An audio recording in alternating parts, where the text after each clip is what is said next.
Bonjour à tous, bienvenue sur ce podcast L'Hebdo des marchés sponsorisé par eToro.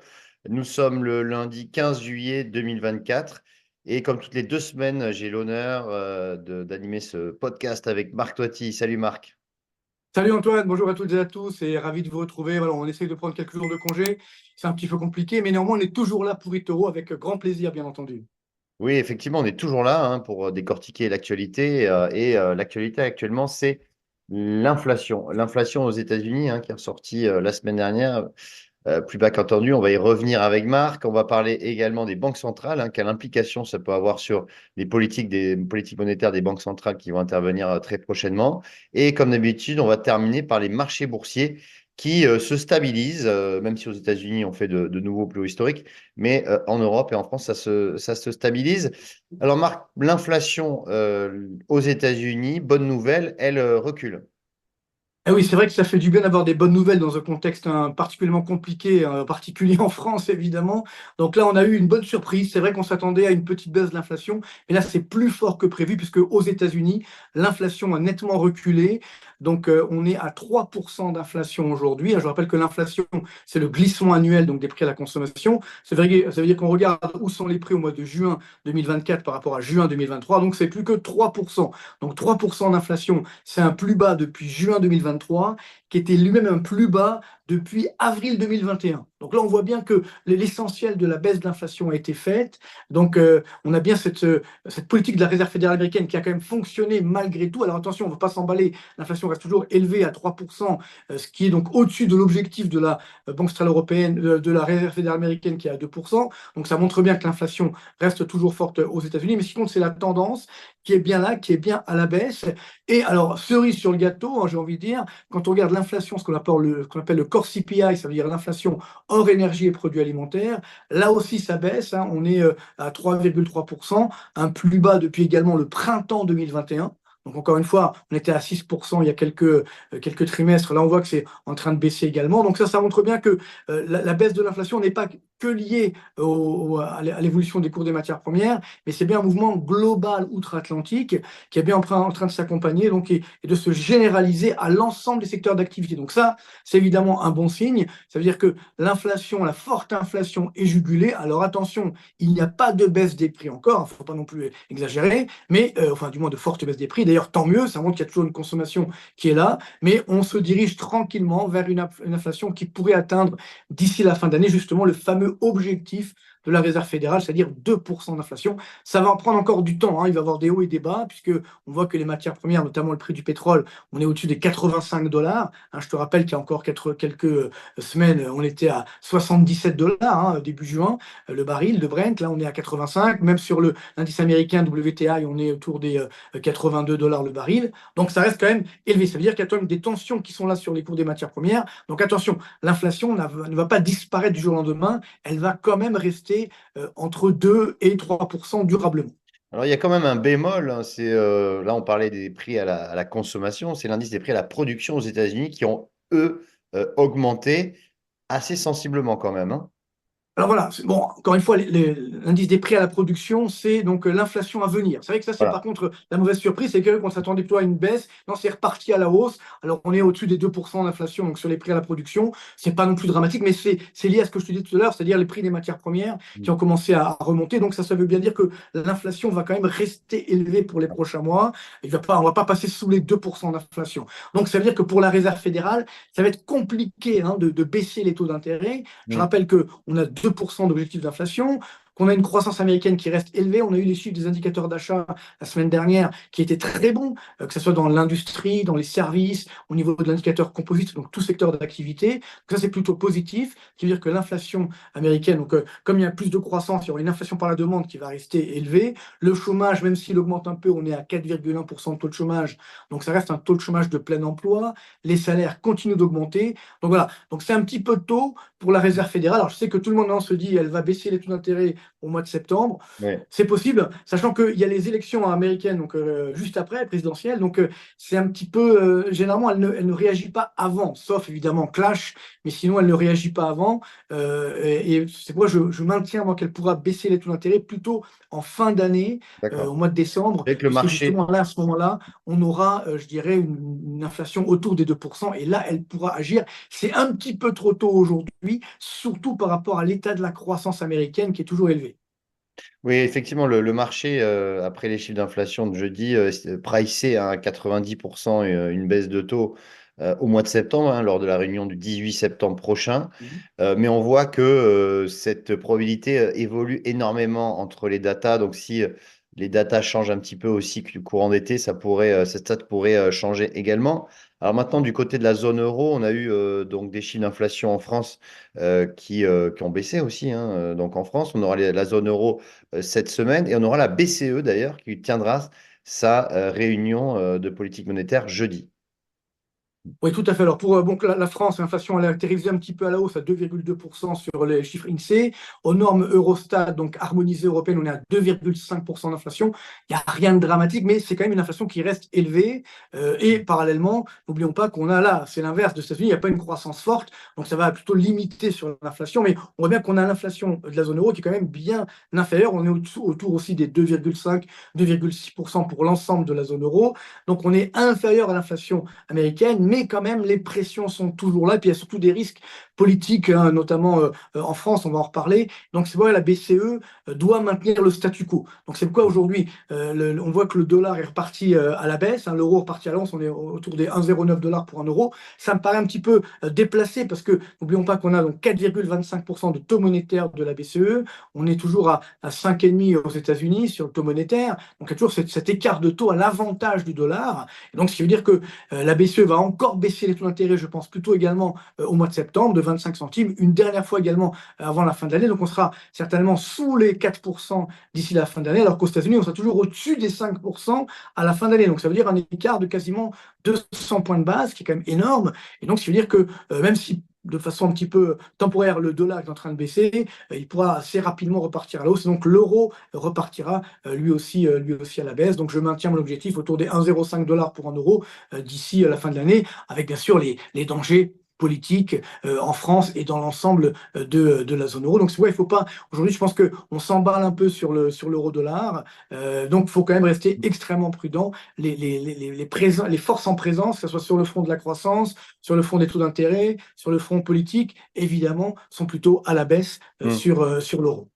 Oui, donc là, pour la prochaine réunion de jeudi, donc un statu quo qui est anticipé. Pour la réunion de la Fed le 31 juillet, un statu quo également. Donc cet été, on n'aura pas de mouvement sur les taux sur les banques centrales. En revanche, on aura du mouvement, hein, sur les marchés financiers, hein, puisque on voit de la volatilité, hein, qui se poursuit. Alors la semaine dernière, c'était intéressant, hein, on en parlait juste avant avec Marc, c'est qu'on a eu une rotation sectorielle qui s'est opérée. Alors on va à voir si maintenant ça se poursuit, hein, parce que ça peut être juste un épiphénomène et ne pas se poursuivre, mais effectivement, on a eu cette rotation aux États-Unis des large cap vers les mid et small, puisque le Russell 2000, hein, qui correspond à l'indice des 2000 capitalisations des small et mid aux États-Unis, a pris 6%, là où le Nasdaq, lui, a perdu 0,5%. Donc, à voir si ce mouvement se poursuit. Donc, on a des dégagements sur les valeurs technologiques, grandes valeurs technologiques américaines. Et c'est vrai que bah, sur le Nasdaq, on est au-dessus des 20 000 points quand même. Donc, on est quand même très, très haut. 40 000 points sur le Dow Jones. Donc voilà, on est vraiment sur des niveaux stratosphériques aux États-Unis. Donc attention, cet été, on pourrait avoir quand même des phases de trou d'air avec peu de volume. Donc voilà, tout ça. Ouais, c'est vrai que la bourse américaine elle est quand même assez incroyable, hein. Donc, on bat sans cesse des records. Alors, c'est vrai qu'il y a des profits qui sont là, il y a des valeurs qui tirent, des entreprises qui tirent, effectivement, notamment dans la high-tech, dans l'IA, etc. Mais on voit bien que ça défie l'entendement, c'est-à-dire que ce n'est pas sous contrôle. Donc, c'est vrai Mm. que les marchés se mettent à rêver, si les taux d'intérêt baissent, ça va soutenir l'activité, etc. Bon, il y a quand même énormément de risques, que ce soit d'un point de vue géopolitique, que ce soit d'un point de vue, je dirais, européen, français, etc., de risques sur la croissance, sur l'inflation. Bon, c'est vrai que c'est un petit peu encore une fois, assez anormal, mais on a ce cash qui est toujours là sur les marchés, donc qui Mm. fait qu'on a ces records qui sont constamment battus. Mais comme tu l'as bien dit, l'été, il n'y a pas énormément de volume, donc c'est souvent justement le moment où il y a des stagiaires, comme on dit, qui appuient sur les mauvais boutons, entre guillemets. Mais ça arrive Ça souvent, arrive, hein, c'est pas une blague, ça c'est-à-dire que arrive, ça souvent en arrive. été, Mm. on a des mouvements, je dirais, excessifs. Alors, c'est que maintenant, les marchés sont entre les mains de pas mal de, je dirais, d'automates, de robots, Mm. etc., d'algorithmes. Mais néanmoins, il peut y avoir des mouvements intempestifs. Bon, on a vu effectivement avec l'attentat sur Donald Trump, finalement, il n'y a pas eu, heureusement, hein, il y a pas eu de dégâts.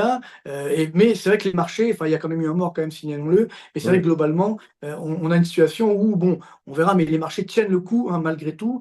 Et là aussi, ça montre que ça peut enlever une incertitude. On se dit, bah, finalement, on connaît déjà le nom du prochain président américain. Bon, est-ce que ça sera non. le cas ou pas? On le verra bien. Donc, ça aussi, les marchés ça peut être positif, hein, pour les marchés, mais il y a quand même pas mal d'autres risques. Donc, Ouais. soyez quand même très, très prudent. Je pense qu'il va y avoir une très forte volatilité cet été. Alors, on sera là, évidemment, pour vous aider, mais Mm. c'est sûr que globalement, il faut se préparer à une volatilité très forte pour cet été et avec quand même, je pense, peut-être des mauvaises surprises, notamment sur l'inflation, parce que là, on est dans l'euphorie, et là, ça pourra réagir à la baisse sur les marchés. Et Donc, justement, grande prudence. oui, justement, on va démarrer les publications de résultats d'entreprise pour le premier semestre, hein, et on va voir, on a déjà eu les banques américaines, hein, ce vendredi, JP Morgan, et, Wells Fargo et tout, qui ont quand même baissé malgré de bons résultats. Des discours assez prudents, hein, des dirigeants d'entreprise. Donc, à voir si ces résultats d'entreprise prennent le relais ou alors constituent un catalyseur pour justement prendre des bénéfices.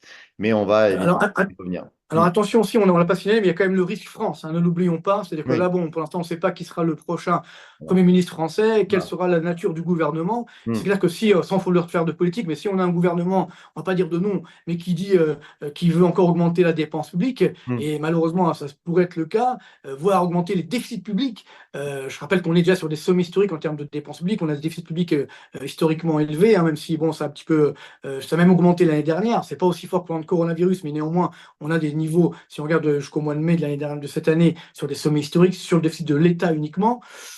Donc, les agences de notation la semaine dernière ont annoncé qu'elles pouvaient dégrader l'un de la France très rapidement. On a Mm. eu aujourd'hui la Cour des comptes qui alerte sur le dérapage des comptes publics. Donc ça peut faire mal, hein. Ça peut être le déclencheur justement d'un mouvement de baisse sur les marchés, sachant que quand même la France, si évidemment on a une crise politique qui s'installe en France, plus une crise financière, ça veut dire une crise de l'ensemble de la zone euro. Et là, évidemment, ça peut faire très très mal. Donc ça peut être quand même l'élément déclencheur pour un été compliqué, voire meurtrier, entre guillemets, sur les Mm. marchés. Donc attention, sois quand même très, très, très prudent, parce que justement, il y a ce risque sur la France. Si jamais, effectivement, on a un gouvernement qui annonce une augmentation des dépenses publiques, là, je pense que la réaction va être Ouais. foudroyante, hein, sur les marchés boursiers, parce qu'aujourd'hui, ils ne veulent pas y croire. Ils veulent se dire, non, non, il va y avoir un gouvernement d'union nationale, on va continuer, tout va bien dans le meilleur des mondes. Si ce n'est pas le cas, alors là, évidemment, ils vont être surpris et ça peut faire extrêmement mal. Et je rappelle encore une fois que, bon, pour les investisseurs américains notamment, bon, bah, ils ne sont pas dans le détail de la politique française. Donc, s'ils voient qu'il y a un mouvement, effectivement, on annonce une augmentation des déficits, ben là, ça sera une sanction extrêmement grave. Donc, soyons quand même prudents. Il faudra être là cet été, je pense, justement, pour surveiller cette volatilité des marchés boursiers. Et justement, ça me fait la transition pour le webinaire trimestriel que nous allons faire avec Marc jeudi. Donc ce jeudi, un 18 juillet à 18 h, où on va parler en détail de ces potentiels risques, hein, justement pour les marchés mondiaux, notamment le risque France. Oui, Voilà. avec plaisir. Donc, ce Oui, sera un grand plaisir. Et puis, posez vos questions déjà à oui, l'avance. On y répondra, bien voilà, entendu. Il y aura des graphiques comme d'habitude. Vous pourrez les avoir ensuite. Donc, soyez là. Donc, jeudi 18 à 18 h. C'est ça, en plus. Voilà, on ne peut pas s'oublier. exactement. 18 h. C'est parfait. Avec grand plaisir. C'est ça. Merci Marc pour Avec ton plaisir. Merci à témoignage. toi. Merci à vous. Bonne Et puis, continuation. et puis on vous dit donc à jeudi. À Salut. jeudi. Bye. Bonjour à tous, bienvenue sur ce podcast L'Hebdo des marchés sponsorisé par eToro. Nous sommes le lundi 15 juillet 2024 et comme toutes les 2 semaines, j'ai l'honneur d'animer ce podcast avec Marc Toiti. Salut Marc. Salut Antoine, bonjour à toutes et à tous et ravi de vous retrouver. Voilà, on essaye de prendre quelques jours de congé. C'est un petit peu compliqué, mais néanmoins, on est toujours là pour eToro avec grand plaisir, bien entendu. Oui, effectivement, on est toujours là, hein, pour décortiquer l'actualité. Et l'actualité actuellement, c'est l'inflation. L'inflation aux États-Unis, hein, qui est ressortie la semaine dernière. plus bas qu'entendu. On va y revenir avec Marc. On va parler également des banques centrales, hein, quelle implication ça peut avoir sur les politiques monétaires des banques centrales qui vont intervenir très prochainement. Et comme d'habitude, on va terminer par les marchés boursiers qui se stabilisent, même si aux États-Unis on fait de nouveaux plus hauts historiques, mais en Europe et en France, ça se stabilise. Alors Marc, l'inflation aux États-Unis, bonne nouvelle, elle recule. Ah oui, c'est vrai que ça fait du bien d'avoir des bonnes nouvelles dans un contexte particulièrement compliqué, particulier en France évidemment. Donc là, on a eu une bonne surprise. C'est vrai qu'on s'attendait à une petite baisse de l'inflation, mais là, c'est plus fort que prévu puisque aux États-Unis, l'inflation a nettement reculé. Donc on est à 3% d'inflation aujourd'hui. Je vous rappelle que l'inflation, c'est le glissement annuel donc des prix à la consommation. Ça veut dire qu'on regarde où sont les prix au mois de juin 2024 par rapport à juin 2023. Donc c'est plus que 3%. Donc 3% d'inflation, c'est un plus bas depuis juin 2023, qui était lui-même un plus bas depuis avril 2021. Donc là, on voit bien que l'essentiel de la baisse de l'inflation a été faite. Donc on a bien cette politique de la Réserve fédérale américaine qui a quand même fonctionné malgré tout. Alors attention, on ne va pas s'emballer, l'inflation reste toujours élevée à 3%, ce qui est donc au-dessus de l'objectif de la Banque centrale européenne, de la Réserve fédérale américaine qui est à 2%. Donc ça montre bien que l'inflation reste tout.